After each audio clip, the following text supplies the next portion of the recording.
This is the ugly reality of Islamic enforcement and the mindset that comes with it. From selling little girls to violently imposing hijab rules. Here's exactly what happens when this ideology gets its way. If you're tired of watching basic human decency get crushed, stay with me. Because the more we expose these people, the more they lose their power. Take a look at this BBC report trying to pull heartstrings over starving fathers in Afghanistan. We've driven into the rural communities nearby. At Abdul Rashid Azimi's home, we're suddenly confronted by the devastating impact. He calls for his daughters. Rukia and Rahila are twins. They're 7. Abdul is eager to explain why he's making unbearable choices.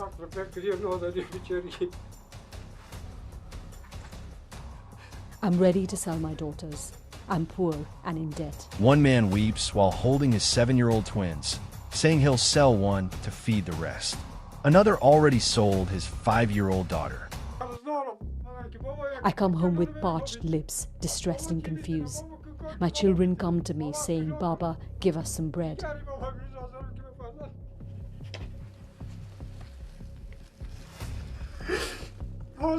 But what can I give? Where is the work so I can earn? It breaks my heart, but it's the only way to feed my other children, Abdul says. I don't care how hungry you are, you don't sell your own innocent little girls like livestock. These are the men who are supposed to protect them, yet they treat them as survival assets. Poverty is horrible, but selling your children isn't an impossible choice. It's a moral failure. The BBC can frame it as tragic desperation all they want, but we should be outraged for those beautiful little girls, not pitying the monsters guarding them. Absolutely sickening. This same backward mindset shows up in everyday enforcement. Watch this brave Bangladeshi girl simply trying to film a reel in Dhaka when a man does something stupid simply because wearing a hijab or burqa.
That's what happens when religious coercion becomes normal.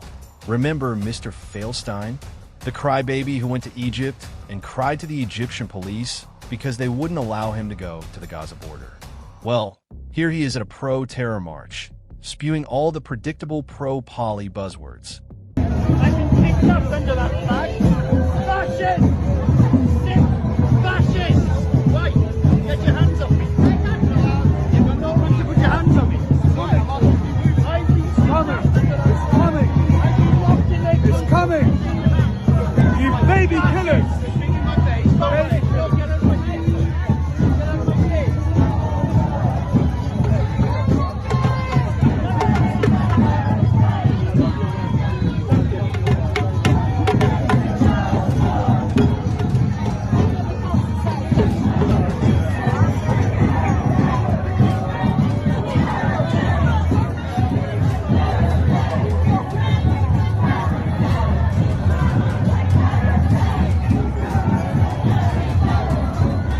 Here's more from Dhaka.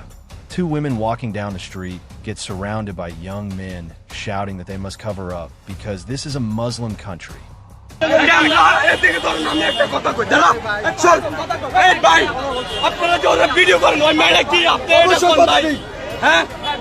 I'm going to Muslim divide. Muslim divide. এটা কি বলছো তুমি কি করতেছেন আপনি কি করতেছেন আপনি কি এই ভাই ওকি বন্ধ ভাই ওকি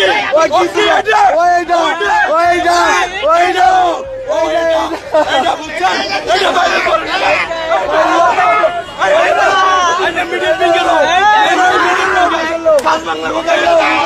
And they don't stop at demands. This man thinks a regular hijab isn't enough and aggressively insists the woman wear a full niqab to cover her face completely.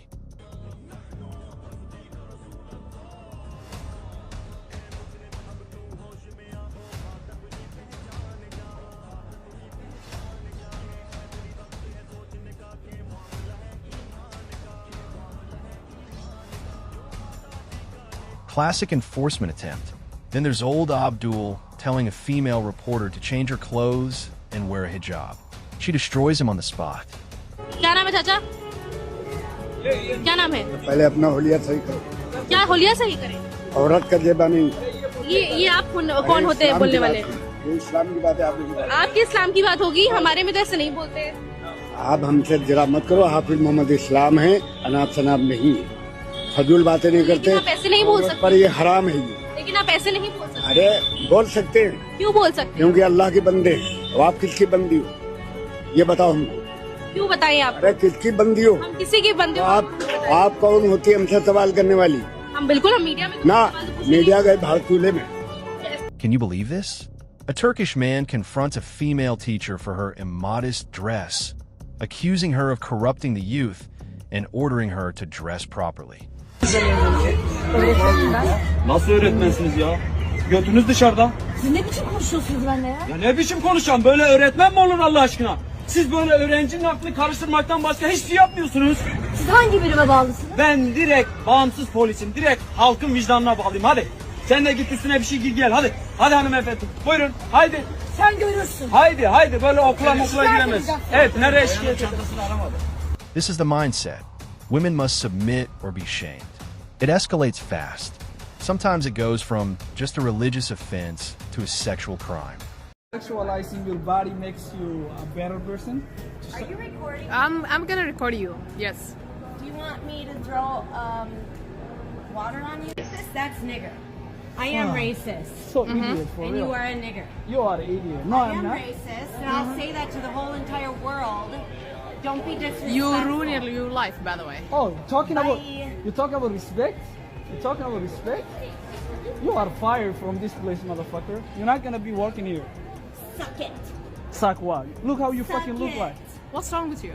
What the fuck is wrong with you, you fucking ugly bitch? Get the fuck out of Ugly? my face. Talking about ugliness? Did I stutter? You the ugliest person I ever seen in my life. Good. Fuck. Your fucking No, we face not. for No, what? we not. No, we not. Because you know damn well you're a That's fucking respect. evil That's fuck. respect. Keep squeezing that caramel, bitch. Get the fuck out of here. That was meant for you. It's the same ideology that produces this. A man beating a woman for not fully covering her face.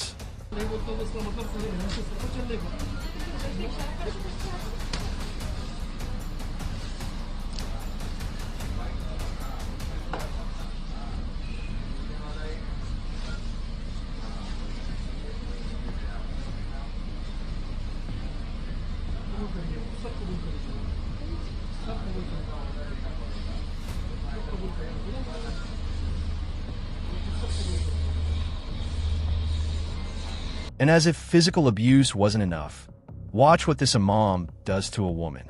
الجزية خلاص عزيه ليه؟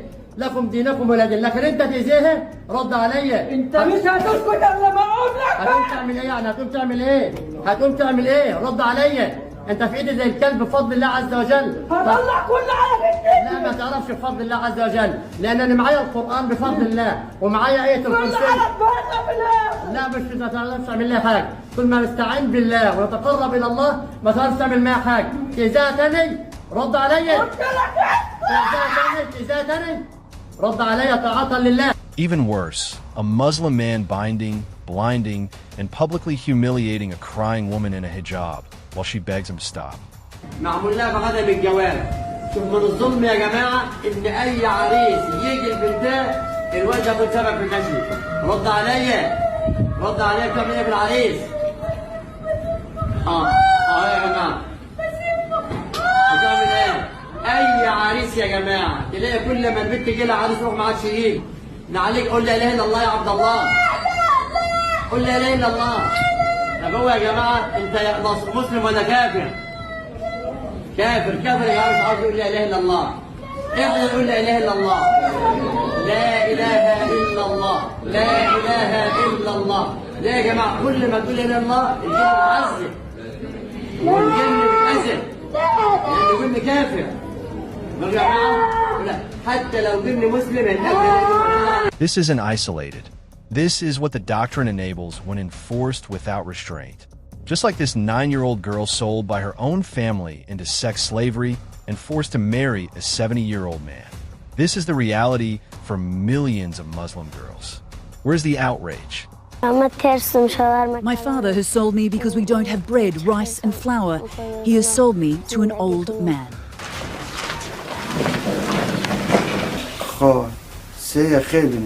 He's bought Parwana for 200,000 Afghanis, just over $2,000 US.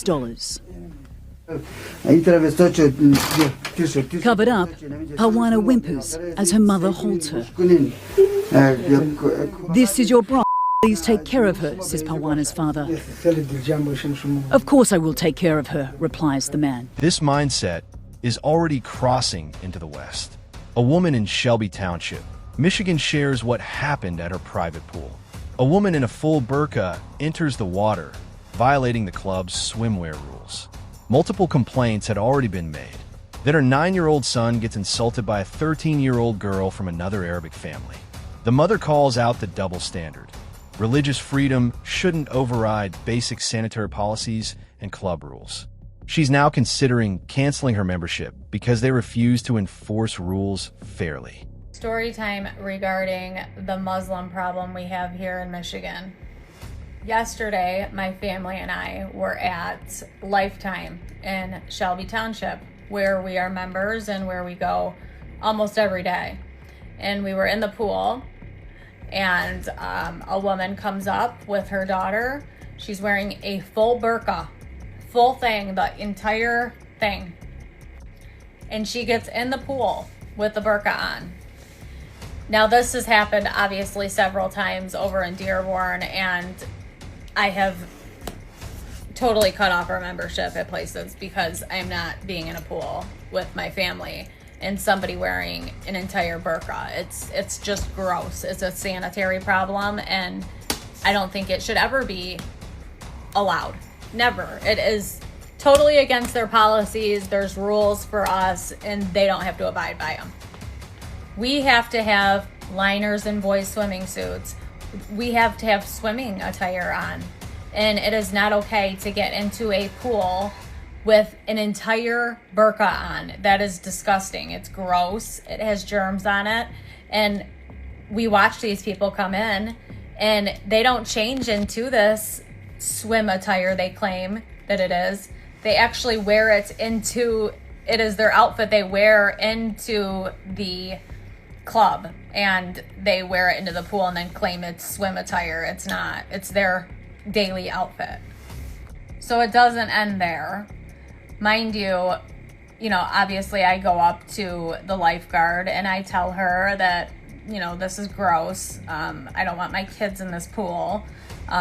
It's just a sanitary issue. We talk about it. She says, there's been numerous complaints lately about women wearing These people break rules, treat locals like garbage, and demand special treatment. We shouldn't have to put up with this in America. Maybe burqas should be banned. What do you think? In the pool, and Americans aren't happy about it. But then something else happened. One of the other women that were there, now this woman was Arabic, but she was not wearing a hijab. She was, I believe she was Chaldean. She had a 13-year-old daughter in the pool, and her daughter was swimming with our kids. Everything was fine. My son comes up to me, he's 9, he's right here, and says, Mom, this little girl, and she was 13, just called me the B word, an ugly bitch in the pool. And I'm like, yeah, right. Well, I found out her mother was right behind me, and I turned around and I said, ma'am, is that your daughter right there? And she says, yeah. And I go, okay, well, she just went up to my son and called him an ugly bitch. And she's like, oh my gosh, I'm so sorry. I'm going to talk to her right now. Okay. And I appreciated that. That was nice. I'm happy that she offered to talk to her daughter about it, whatever. My point with all this is these people do whatever the hell they want, and they just treat us like total garbage. There are rules at pools, public pools. Mind you, this isn't a public pool. It is a club that we pay to be members of. But mind you, there are rules, there are policies that we have to abide by.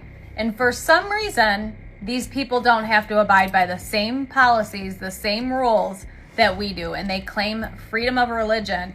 It is not freedom of religion to go into a pool with an entire burqa on. It is not freedom of religion. That is a sanitary problem. This is gonna continue, and it's gonna get way worse if we allow it to continue. If we don't stand up and actually defend ourselves, defend our families, defend our kids. This is not right. It's not going to continue to go on. We're not going to be members here. We're going to cut off our membership if you keep allowing this to go on. And it is going to continue if we do not stand up. It's a problem. It's gross. It's dirty. The point is, we have rules, we have policies that we have to abide by, and they should too. The end. Ordinary people, especially women and girls, should not have to live in fear of this ideology in their own countries. The pattern is clear across Afghanistan, Bangladesh, Turkey, and now parts of the West. Western leaders are in denial, but tolerance is not a suicide pact. This has no place in the 21st century. Thank you for watching. If this opened your eyes, share it, like it, and subscribe for more unfiltered truth. Drop your thoughts in the comments and let me know what you're seeing in your city.